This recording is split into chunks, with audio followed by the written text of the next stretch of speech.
Hey everybody, this is Chelsea Schaefer. And Caitlin Gustav. And this is The Score, the official podcast of the sport of team roping.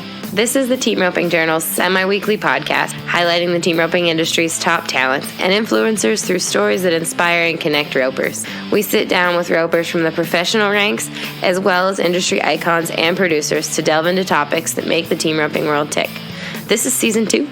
It will feature even deeper interviews, storytelling, and issue-based coverage, and we are so excited you're here.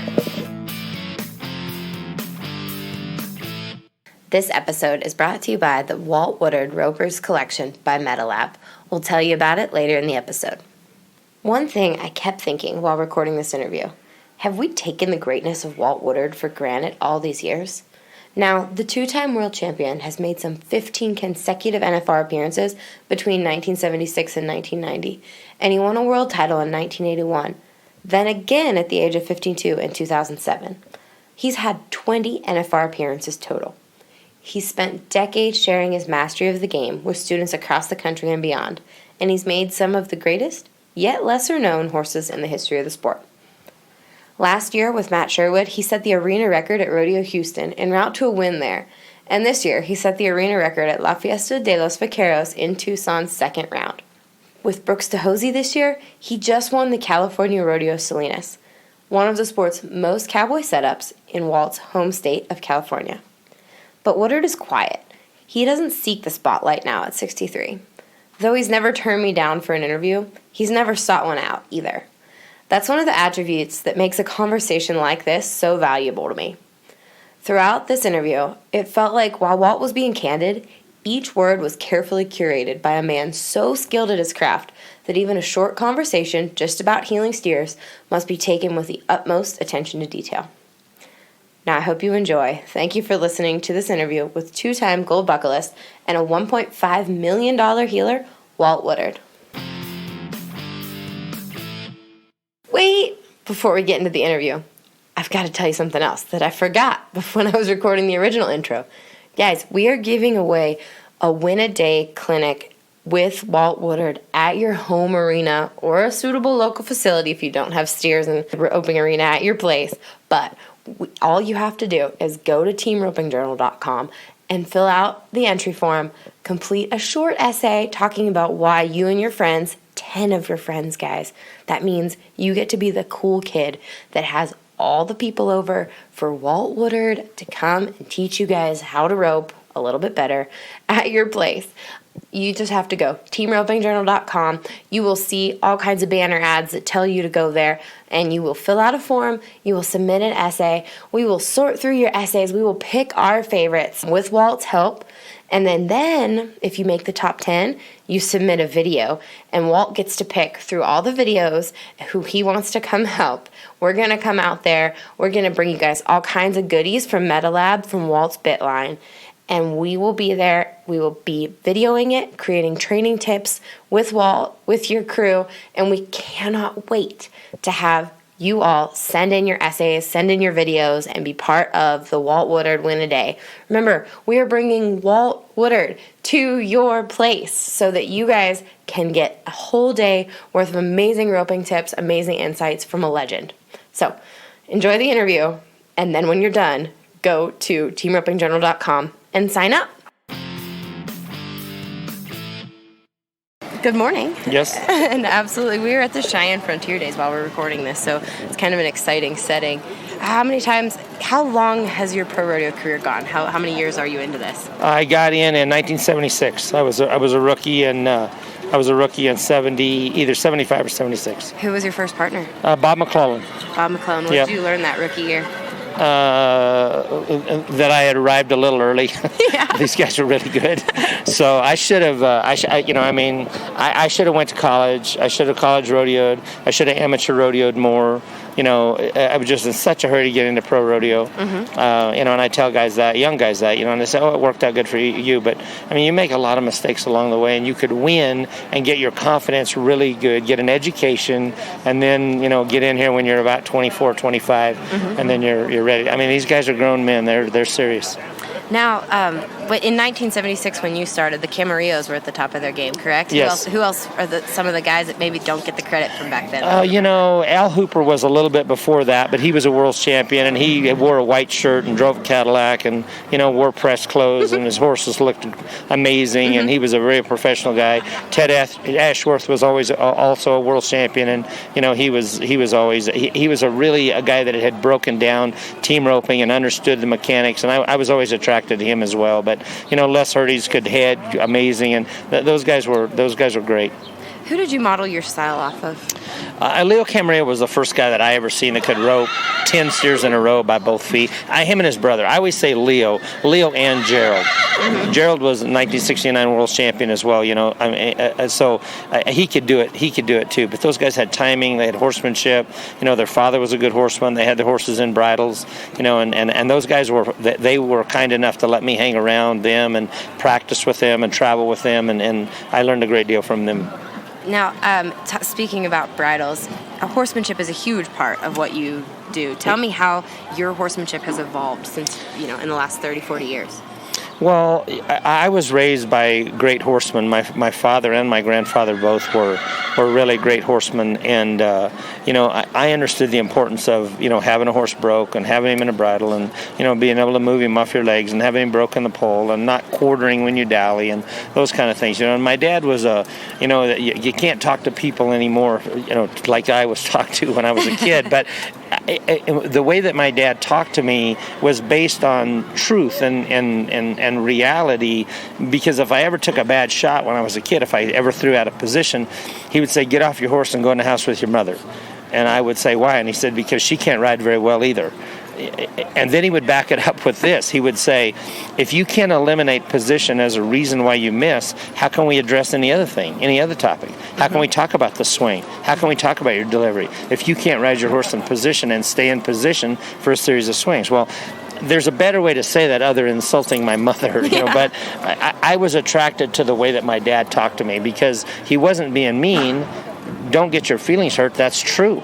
If you can't get in position, how are you going to work on anything else? So I was really trained by a guy that was a disciplinarian about taking a good shot, a high percentage shot.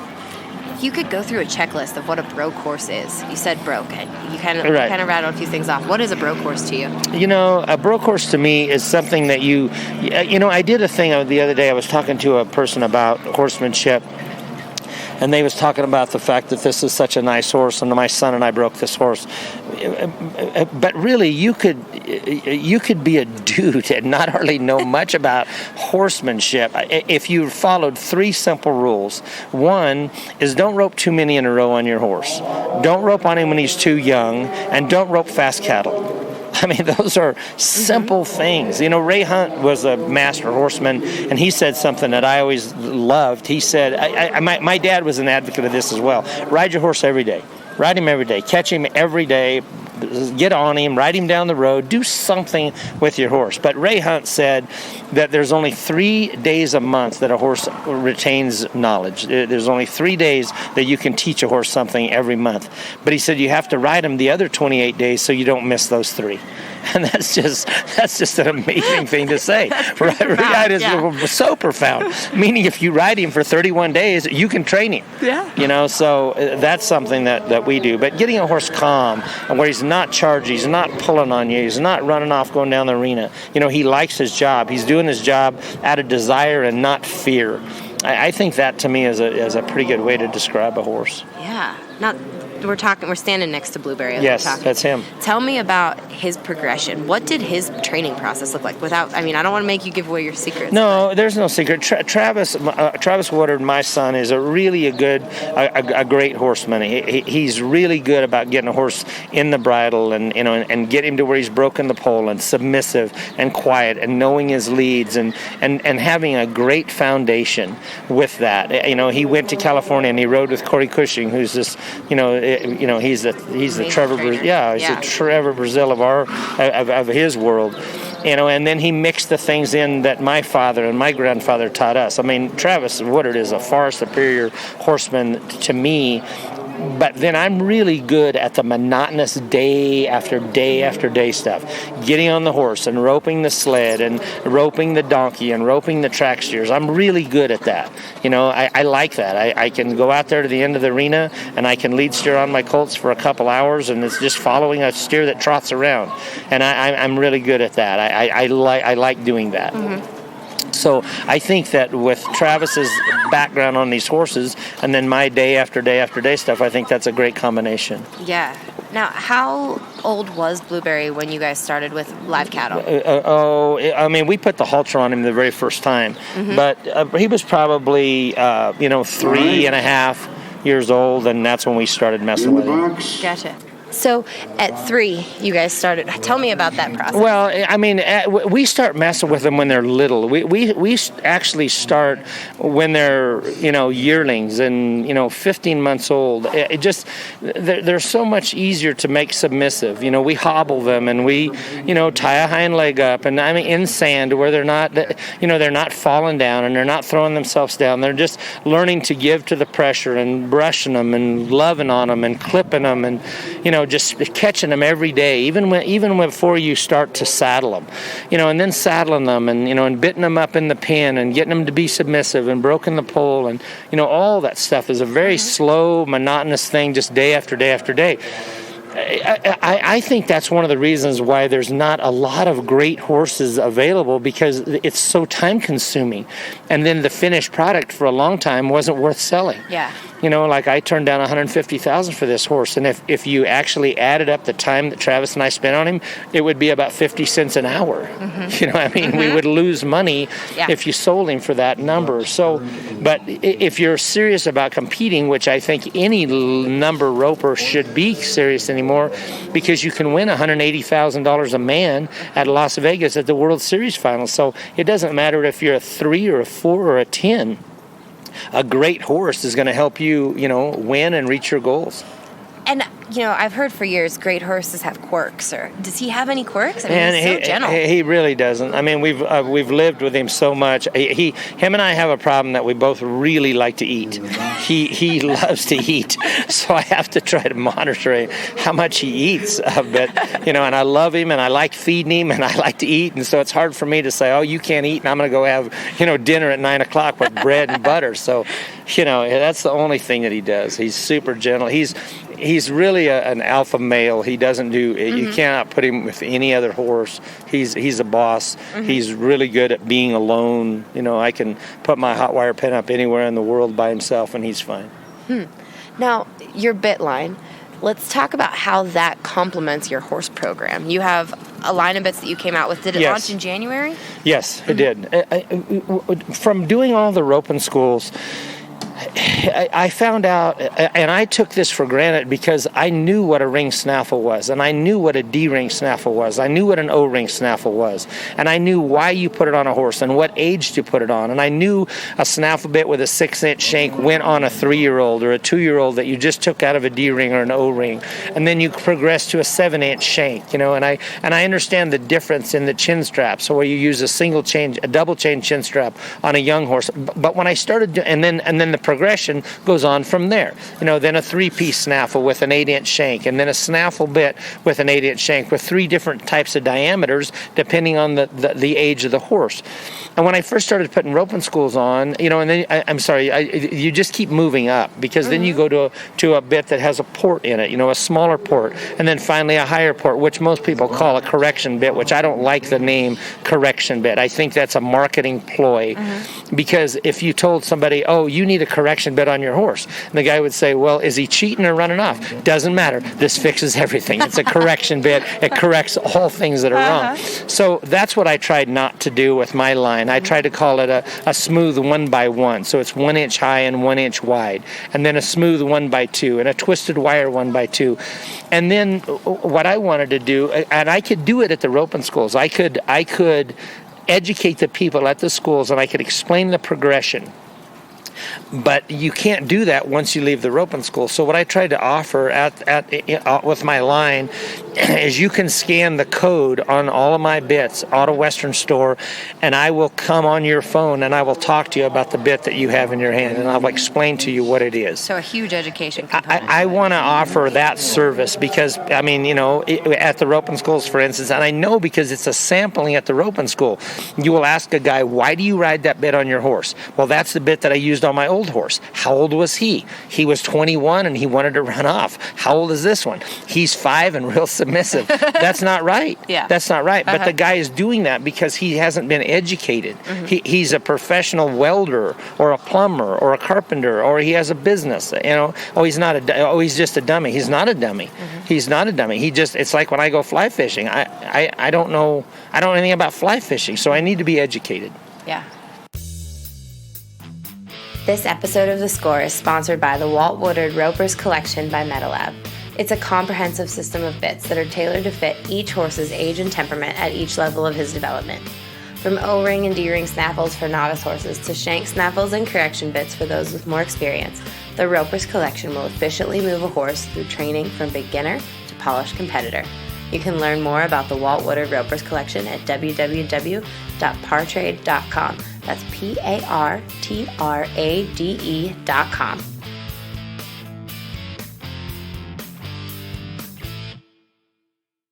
What have you learned teaching the roping schools over the years? That if someone is not getting it, you're not saying it the right way. You got to say it a different way. We all learn differently. And so if you just come at him or her a different way, say it another way, say the same thing another direction, because if I'm taking a snowskin lesson and I'm not doing what you say, you're not saying it right, because I'm a smart guy. If you would say it the right way, I would get it. So that's what I've tried to do at the schools, is just try to say it a different way and try to be a little more understanding with people. Have you seen any changes or big picture trends emerging through your schools? Do you ever see anything about the roping industry changing over the years as you've taught your schools? Oh, I think these guys it's amazing how good people rope. I mean, I hear about kids that are 16 years old that are 9s and 17-year-old that are 10s. And I mean, it's just incredible how good people rope. But I think with more money, with bigger prize money, comes a better quality of athlete, a better horse. They're bringing better horses into this world. And in the old days, they'd say, if a horse is not very athletic and he can't run very fast, heel on him. That's a joke anymore. Yeah. I mean, these horses have got to be able to fly. I mean, they got a heel and bear almost everywhere you go, and you can't overhaze the steer, and guys can reach, and you got to be able to get down the arena. It's just the talent of people is amazing anymore. And it's not from my roping schools. It's being able to turn the computer on, and you can take a free lesson that some guy's posting. I look at it. I look at Facebook. It's so interesting what guys are putting on there. Yeah. Free, wonderful information. Now, all these years you've roped with Clay Cooper, you rope with the best guys in the world.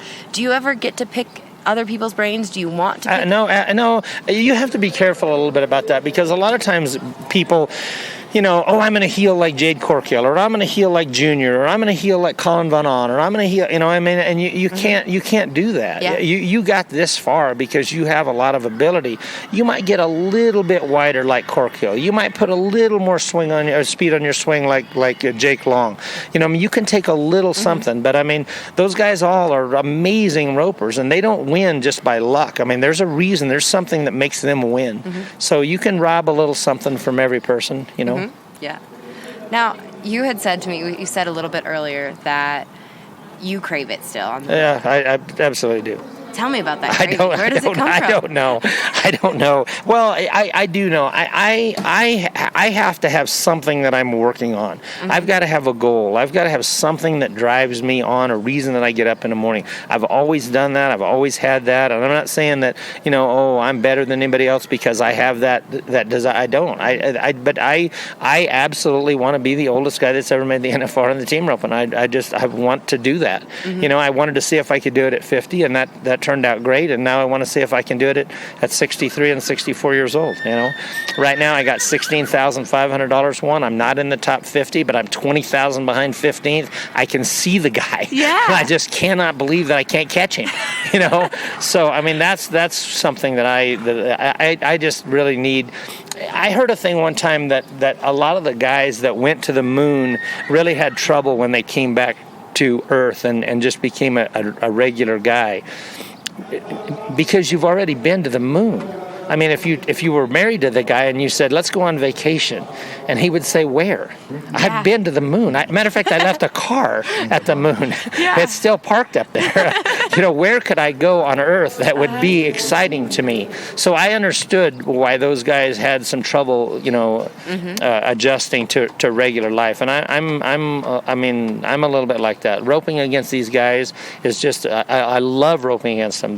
These guys are quality guys. They're funny. They like to laugh. They're talented. They have great horses. They're dead serious. I just love being around them and love roping against them. And Brooks DeHosie? He's a super talented guy. I'm tickled to death to be able to rope with him. He's got big offense. We almost was high team back at Reno. We were 10-6 on 2. He barely broke the barrier. We placed on our second one. We went second at Cody, the biggest one-header of the year. And then all of a sudden, we can't win nothing. So I mean, we just feel like we're so close to winning, and we have the ability to win, and we work on it. We practice, and I have a tremendous amount of confidence and faith in him. I love watching Brooks rope. Yeah. I've been rooting for him for a long time. He's due. You guys are going to be due, I think. Good. I hope you're right. I know you're right. Now, I asked our folks on social media if they had one question for you, what would it be? And my favorite question that we got was from somebody that said how, that they've been winning at the circuit rodeos.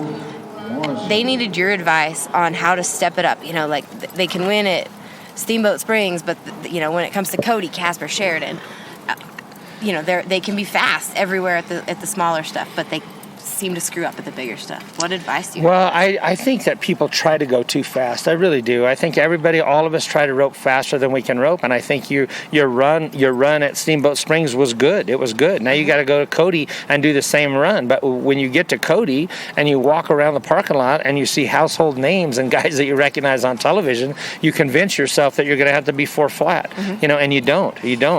Whatever the steer that you got, you've got to rope that steer. I mean, I know that sounds simple, but I mean, if he runs, catching breeds confidence. It really does. But if you miss at Cody and then you miss at Red Lodge and then you miss at Livingston, you're used to missing. You're not used to hitting the ball. But if the steer that Cody, if all you could do is be 5'8" on him, then be 5'8", And then if the steer runs at Red Lodge, be 5'2", but you didn't place it. And then all of a sudden, you get the loper at Livingston, and you're able to wipe him out, So don't talk yourself into thinking that you got to be 4 flat every time. You don't. Is that where you and Brooks are right now, as far as you? I love roping with Brooks because he reaches and he has a huge offense, and I'm more of Rich Skelton to me. People say, oh, he's a conservative roper. Well, the last time I checked, he's won 8 world championships. They keep track on the number of world titles that you win. He's won the most. Yeah. And the reason that he wins the most or has won the most is he doesn't hardly ever miss. He ropes both feet every single time, and I like that kind of roping. I don't like going to the end of it unless I absolutely have to and throwing right in the switch. I like catching both feet. So if I got a guy that's conservative and I'm conservative, we make some beautiful runs and we're 8.5 every time. I can't rope with somebody like me. No, I can't rope with a guy like that. I've got to rope with a guy that's got a big offense like Brooks does, and then I can rope my style and I can rope both feet and catch. That's awesome. Yeah. Now, we're at Cheyenne. It's funny you say that. The first, I got hired at Spin to Win in 2011 and had never been to a major rodeo, and the first major rodeo I was at was the Cheyenne Frontier Days, and you won it with Jake Barnes. This kind of setup, what does this kind of setup mean for you? A long score, super cowboy? This is the kind of stuff that I like, just because it takes great horses. Your horse has to be fast. You have to score good here. If you come out early, the steer goes too far to the left. You can't win anything. I want to win it again. That was exciting to win Cheyenne, especially with Jake Barnes. a legend like that guy. So, I would love to win it again. But it's a challenging place here. If you don't have a great horse, you can't win here. Yeah. Partner-wise, what partner over the years have you clicked with the most, and what was it about that partnership? Well, honestly, some of the guys that I liked the most, I won the least with, Yeah. So a lot of times, I'm good about traveling by myself, and I think that's important to getting along with guys, because everybody has their own personality.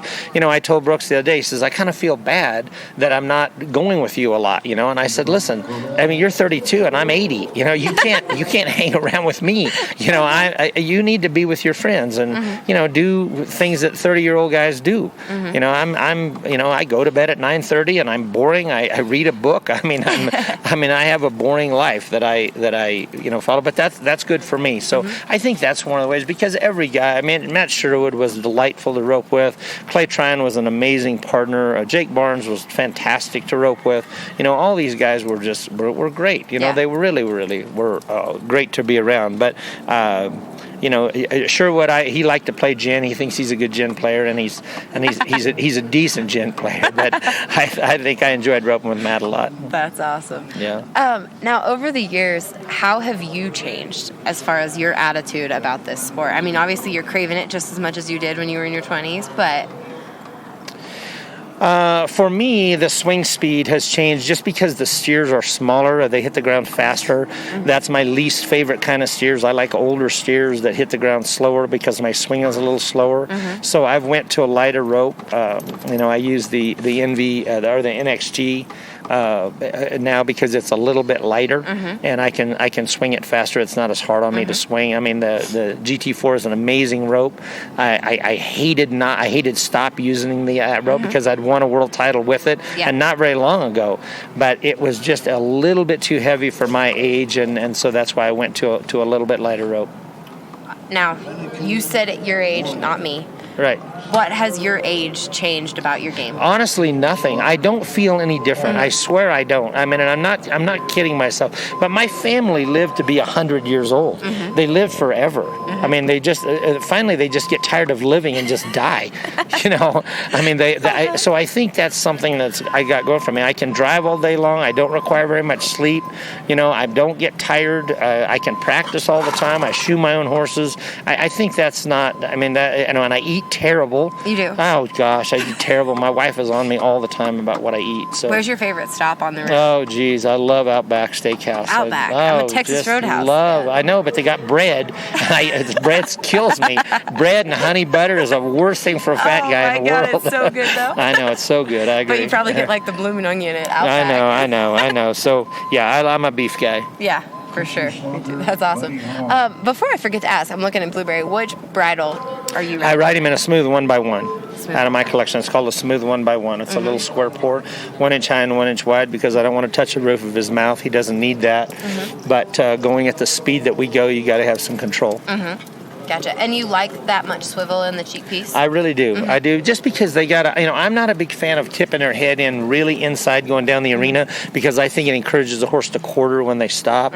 So I'll tip his head just a little bit, but I got to have it broken in the cheeks and broken in the side. And then, too, I like the sleeve in there so it doesn't ever pinch their face. And the brokenness, that gives you rib control, shoulder control. Yeah, you can pick them up. You can put them in your hand, and, I had a great guy that worked for me. His name was Darren Brandenburg. He was one of the best horsemen that I've ever been around, and he used to say if a horse is strong in the bridle, he's not broken the body. So they'll break their body down first, and then their mouth will come back to you. So that's something that we believe in too. So just don't go to always a bigger bridle.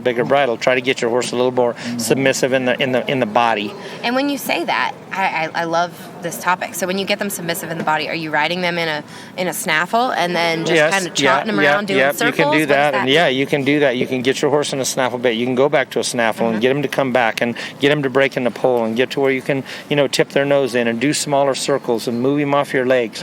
But getting him tired, riding him. You can't go out there when your horse has been eating alfalfa hay for 3 or 4 days in a row and eating Omaline, and get on him and go, wow, I'm going to train him today. It doesn't work. You gotta be on them all the time and get them to where they are submissive. Do your horses ever do any day work? Do they get out on the range? I don't like riding a horse outside just because the terrain is so bad. Okay. I don't like that. I don't like cowboy stuff to where you're going 100 miles an hour. Oh, geez, he run through a squirrel hole. Well, now he's done. So I don't do that. You know, at the arena when we rope when Blueberry ropes in the arena, when I ride him and practice, there's not a hoof print in the arena. My friend Tom Roberts, you know, he's a racetrack guy. He's won 3,000 races. He's the best horseman I know as far as health and wellness goes. And he said when those good horses go at the racetrack, that's right after the drag. There's not a hoof print in the racetrack. And we try to do the same thing with this horse. Gotcha. And we drag arena a lot. We're liable to drag arena 8 times a day, 5 times a day, 6 times a day. We drag it. I'll rope a set of steers and drag the arena. Rope a set and drag the arena. And drag it flat. I'm a freak. Oh, man. Yeah. I'm a freak about my ground. I really am. What kind of ground is in your arena? It's sand, but it's not deep sand. It's got a little bit of dirt in it to where it's got a little bit of cushion, but it's not hard. You know, they say you'll hurt more horses in a plowed field than you will running them down the road. So we try to keep the arena fairly firm. Gotcha. And so what kind of offerings do you guys have now at your ranch, and where is it? It's in Stephenville, Texas. We teach people how to rope. We teach any kind of level of roper. We take people that have never roped before to people that are advanced ropers, and it's more of a, you know, we only take 5 and 6 people at a time, sometimes 2 or 3 people, but we really try to gear it to what you need. You know, when you go to a big roping school, there's 24 people there. You know, it's tough because, and I understand why people, because when I take a group golf lesson, I would love to spend one-on-one time with Lee Trevino, but I can't afford Lee, so I have to go to a group lesson. Yeah. Well, we try to kind of gear our thing at Stephenville to more of a higher end, a more private thing to where, you know, if you're a 5 or 6 guy, then we got some steers that run pretty hard. If you're a guy that's terrified or a girl that's, you know, don't hardly ride very well, we got some steers that are just trot for you. That's awesome, Walt. Yeah. Well, thank you so much You're for welcome. fitting me in before slack started. Okay, good. No morning. problem. I appreciate Glad it. to do it. Thank you. You bet. I hope y'all got something out of this interview. I know I sure did. Again, remember to thank Partrade for their support of Walt Woordard and this podcast. I want to thank MetaLab and Walt Woodard again for bringing you this episode. Make sure you check out the Walt Woodard Ropers Collection by MetaLab at www.partrade.com and thank them for bringing you this episode.